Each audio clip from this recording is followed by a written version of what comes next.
নমস্কার বন্ধুরা, মনি কিচেনে আপনাদের সবাইকে স্বাগতম। আজকে আমি বানাবো ইলিশ মাছের রেসিপি। এখানে 4 পিস ইলিশ মাছ নিয়ে নিয়েছি।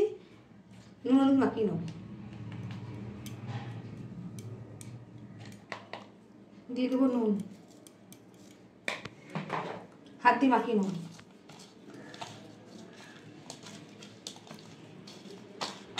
গ্যাস অন করে কড়াই বসিয়ে দিয়েছি, দিয়ে দিয়েছি সরষের তেল। মাছগুলো ভেজে নেব। তেল গরম হয়ে গেছে, দিয়ে দেবো।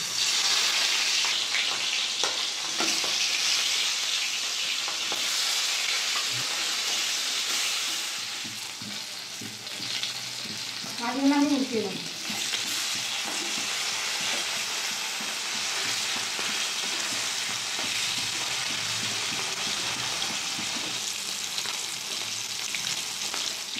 মাছ ভাজা হয়ে গেছে, মাছগুলো সব তুলে নেব।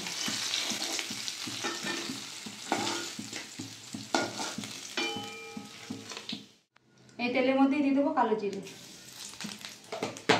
দিয়ে দেবো আলু,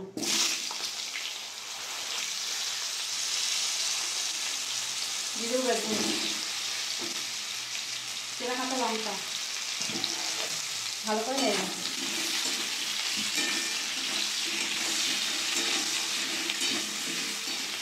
দিয়ে দেবো হলুদের গুঁড়ো, দিয়ে দেবো অল্প জিরের গুঁড়ো, দিয়ে দেবো নুন, ভালো করে নেড়ে নেব।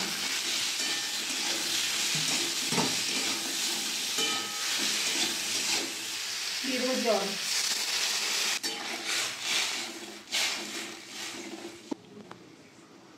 দশ মিনিট ঢাকা দিয়ে সেদ্ধ করে দেবো।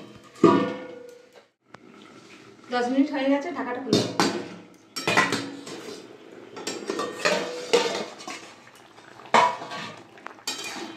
সেদ্ধ হয়ে যদি দেখে নেব, আলু সেদ্ধ হয়ে গেছে।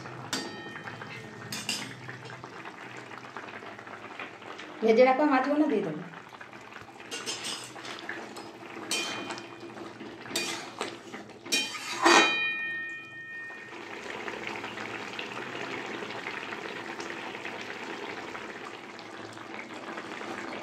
মাছ দিয়ে 2 মিনিট ফুটিয়ে নিয়েছি, এবার নামিয়ে নেব।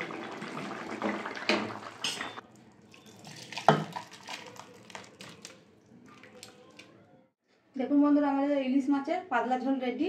আমাদের ভিডিওটা ভালো লাগলে অবশ্যই লাইক, কমেন্ট, শেয়ার, সাবস্ক্রাইব করে দেবেন। দেখা হচ্ছে নতুন আবার একটা ভিডিও।